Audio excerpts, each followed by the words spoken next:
Good morning. 5:30 বাজে।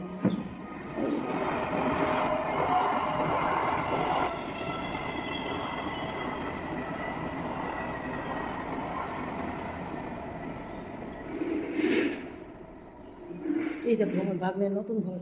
আর ঘুম থেকে উঠে বৌমনি আর আমি চলে এসেছি। আর রাত্রি এই যে মালাটা লাগাতে হয়েছে, সামনে গেট করা হয়েছে, বৌমনি মুছে ঝাড় দিচ্ছে আর আমিও চলে এসেছি। সবাই ঘুমাচ্ছি, আমি আর বৌমনি চুপি চুপি চলে এসেছি। এখন কত গুছিয়ে গেছে, ঝাড় দিয়ে স্নান করে গৃহপ্রবেশের সব কিছু গোছানো হবে। কী মজা, চলো কাজ টাজ করে নিই। বন্ধুরা, নতুন ভিডিওতে তোমাদের অনেক ভালোবাসা আর স্বাগত। সবাই আশা করছি ভালো আছো তোমরা, আর আমরাও সবাই ভালো আছি। সারা রাত খুব মজা করেছি। বৌমনি নিচে ক্যাক করছে। ঘরটা ঝাড় দিতে না দিতেই আবার গেট পড়ে গেল। আবার একটা ট্রেন আসবে এক্ষুনি, শুধু ট্রেনের শব্দ আর ট্রেনের শব্দ।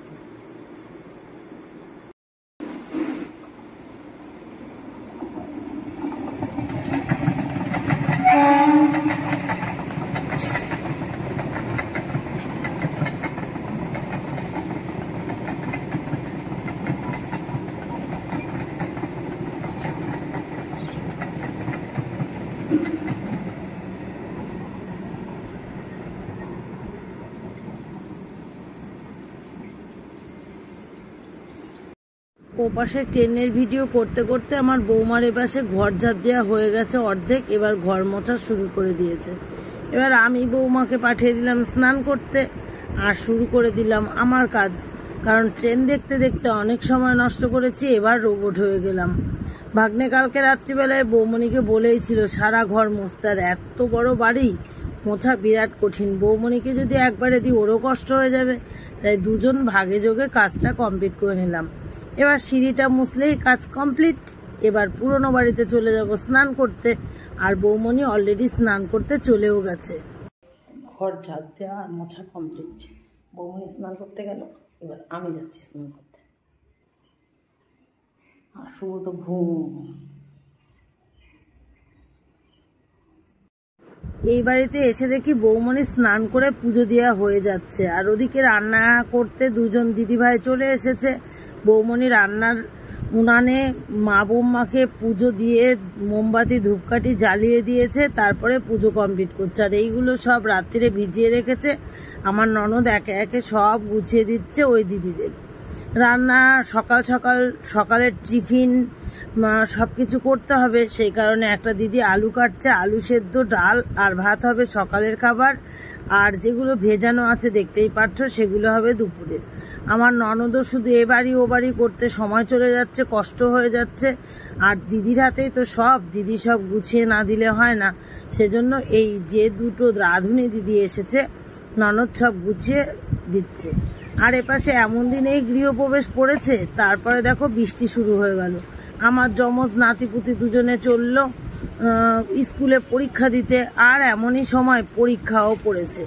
তাই বৃষ্টিতে ভিজতে ভিজতে রেইনকোট পরে দাদাবাবু একটু রাস্তা পর্যন্ত এগোতে গেল। ছোট বৌমনি ওদের নিয়ে স্কুলে চলে গেল। সবার আনন্দ, কিন্তু বাচ্চা দুটোর বাড়িতে মন পড়ে থাকবে।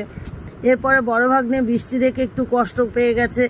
একে একে জিনিসপত্র ওপরে তোলা নামায় তো কাজ, ওপরতলায় গৃহপ্রবেশ, সেই কারণে পাখা টাকা নিয়ে এসে সেট করলো। আর সবকিছু তো তোমাদের দেখাতে পারেনি, এপাশে আবার পুরোহিত চলে আসলো। তো মোটামুটি যেভাবে দেখালাম সব জিনিসই খুব সুন্দর হয়েছে, ভালোই লাগছে। এপাশে আমি ঠাকুর ঘরের কাজ গোছাতে চলে আসলাম। সমস্ত কাজ গোছানো গাছানো চলছে। বৌমনি শুধু নিচের তলায় যাচ্ছে আর আসছে, পা ব্যথা করছে, কারণ ও বাড়ি থেকে জিনিসপত্র সব এ বাড়িতে আনতে হচ্ছে। আর আমি ঘট হয়ে বসেছি, আমি নামবো না, বৌমনি তুমি যাবে। তো বৌমনি বারবার জিনিস আনছে। এবার মোটামুটি সব গোছানো কমপ্লিট হয়ে গেল। এবার আমার মতন করে আমি যেটুকু গুছিয়েছি, এবার ব্রাহ্মণ মশাই পুজো দিতে বসবে। গোছানো মোটামুটি কমপ্লিট। আর আমার হাতের মালা সব জায়গায় গুছিয়ে দিয়েছি। জানি না এবার গঙ্গা জলটা দিয়েই উঠে পড়বো আমি, তারপরে পুজোর স্টার্ট হবে সংকল্প।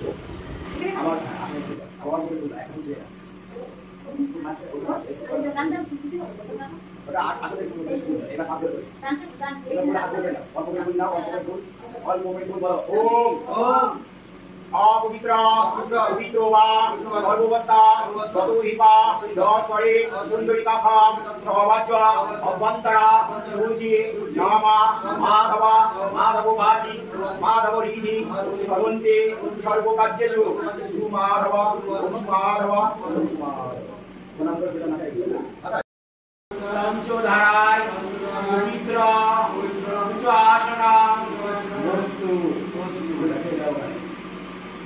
প্রত্যেকের নাম আর গোত্র বলে সংকল্প করা হলো। তারপরে আমাদের মেন নিয়ম যেটা দুধ উতলানো, বৌমনি দুধ উতলাতে শুরু করে দিল। আর সত্যি কথা বলতে কি খুশি হলাম, একবারেই বেশ উনানটা সুন্দরভাবে ধরে গেল। এরপরে আমরা সবাই নিচে গেছিলাম, নিচে গিয়ে ঘরের চতুর্দিকে তেল সিঁদুর জল ধূপ ধুনো সব দিয়ে দেখো সামনে গেটের কাছে কই মাছ রেখেছি, মাছ দেখে সবাই একে একে ঘরে চলে আসলাম। ঘরের চতুর্দিকে একবার ঘুরে আসলাম ভাগ্নে, আমি আর বৌমনির দিদিরা। এরপরে এসে দেখলাম দুধ উতলানো হয়ে গেছে, বৌমনি পায়েস রান্না করছে। আর এই চালগুলো ভিজিয়ে রেখেছিলাম আমি। আর বৌমনির মাথায় যে ফুলটা দেখেছো, কালকে কিনে নিয়েছিলাম, যদি না নিয়ে যেতাম খুব কষ্ট পেতাম, বৌমনিরাও কষ্ট পেত, কিন্তু নিয়ে গিয়ে আরো বেশি কষ্ট পেলাম যে বাড়ির সবাইকে দিতে পারলাম না। সবাই অখুশি হয়েছে, কেউ কেউ যে শুধু বৌমনিদের জন্য কেন নিয়েছি তার জন্য। তো যাই হোক, সবকিছুর পেছনে একটু কষ্ট তো থাকেই। এরপরে আমার ভাগ্নে দেখো নিচের হাতে করে সুন্দর করে মন খুলে পুজো দিচ্ছে, মানে যজ্ঞ হচ্ছে।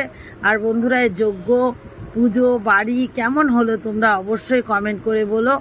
আমার তো খুব পছন্দ হয়েছে, তোমাদের কেমন লেগেছে। পুজো শেষ, প্রসাদ দিতে শুরু করে দিয়েছি। আর প্রসাদ দেওয়াটা কিন্তু বড় কঠিন, উপোস করা কিন্তু কঠিন নয়। প্রসাদ দিতে গিয়ে হাত লেগে যাচ্ছে, পাত্রই প্রসাদ রাখতেই পারছি না, লোকের ভিড় বেঁধে গেছে। ভাগ্নে, আমি, বরমশাই, শুভ সবাই মিলে করছি, বৌমনির দিদিরা, বৌমনির মা, ননদ, তবুও যেন প্রসাদ দিয়ে পারছি না জানো। তারপরে বৌমনির কাকিমা আসলো, পটাপট ফল বানিয়ে দিল, মানে যা বানিয়েছিলাম সব একেবারে চলে গেছে। এই মিষ্টি দিচ্ছি তো মিষ্টান্ন দিচ্ছি না, মিষ্টান্ন দিচ্ছি তো ছিন্নি দিচ্ছি না। যাই হোক, সব কাজ আনন্দের সঙ্গে তুলে ফেললাম। এরপরে আমার বরমশাইও ওই পাশে বসে রয়েছে, সবাইকে পরিবেশন করছে। আবার দেখো শুভ বসে পড়েছে খেতে। হয়েছে রাধা পল্লবী, চানা মটর। এখন নতুন বাড়ি থেকে পুরনো বাড়ি যাচ্ছি, প্রসাদের দায়িত্ব মিটিয়ে নিজে খেয়ে যাচ্ছি। আর পেট একেবারে ঢাক। আর ওদিকে খাওয়া দাওয়ার অনুষ্ঠান চলছে। বরমশাই তো এসেইছে, পরিবেশন করছে বরমশাই।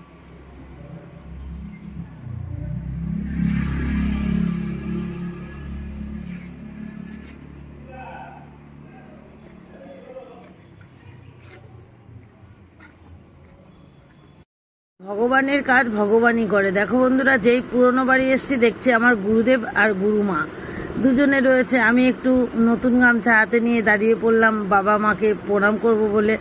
সারাদিন না খেয়ে দৌড়াতে দাও, অনেক দৌড়াতে পারবো, কিন্তু খাওয়ার পরে একটু দৌড়াতে বললেও পারবো না।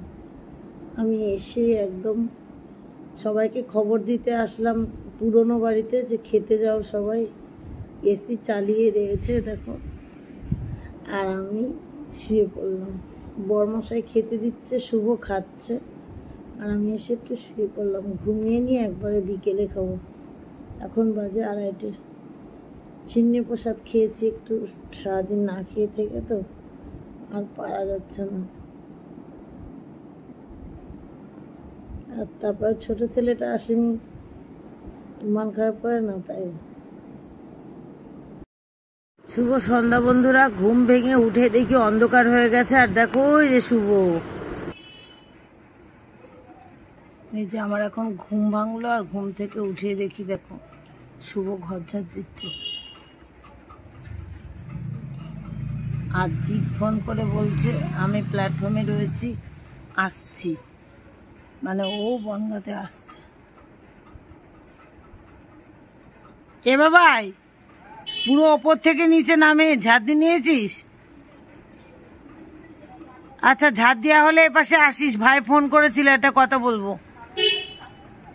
আর আমি আর বাবা এখানে বসা, তোর ঝাড় দেওয়া হলে একটু আসিস। আচ্ছা, তো দেখো গদন ঘটের মতো বসে পড়েছে। এনসিসি পড়া, পরীক্ষা দেওয়া, স্কুল সব দিয়ে চলে এসেছে, সবার মাঝখানে গল্প করতে বসে পড়েছে। দেখো এই রাতে একা একা চলে এসেছি, এই ধন্যবাদ। বাবা বলছি কি তাহলে পিসির সাথে দেখা করেছিস? আচ্ছা বয়, তাহলে আমি কাপটা রেখে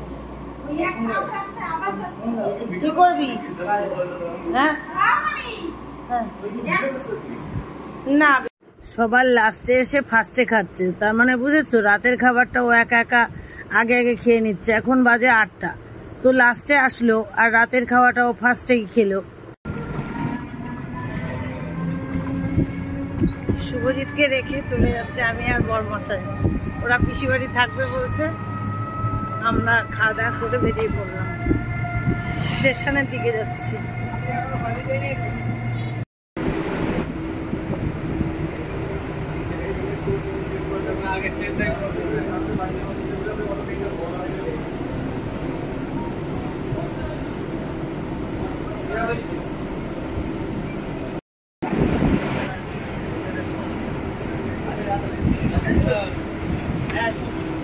শব্দ করবে এক্ষুনি। সাইকেল কি গ্যারেজে আছে?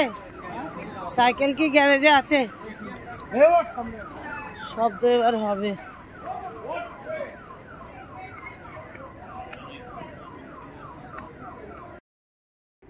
বাড়ি চলে এসে আগে স্নান করে নিলাম, আর স্নান করেই বাড়ি এসেই রোগ মনে হয়। এতক্ষণ ওখানে কি এনজয় করলাম, আনন্দ করলাম, কোনো চাপ নেই, এসে যেন ঘুম পাচ্ছে, দেখেছো? তো যাই হোক গল্প করবো না। ওই যে ফ্রাইড রাইস, আর ওই যে পনির, আর হচ্ছে এই যে ছোলা, আর বরমশাই রেঁধে ধুয়ে গেছিল জিতের জন্য ডিমের ঝোল, আর এই যে ভাত, সব কিছু ভাতে জল দিয়ে দিলাম, ওগুলো সব রাখলাম। আর আমরা তো আসার সময় আমি খেয়ে এসেছি পান্তা, আর বরমশাই খেয়ে এসেছে ফ্রাইড রাইস আর পনির। তো চলো আজকের ভিডিওটা এতটুকুই, দেখা হচ্ছে নতুন ব্লগে নতুন সকালে। ততক্ষণ তোমরা সবাই ভালো থেকো, টাটা, গুড নাইট, শুভরাত্রি।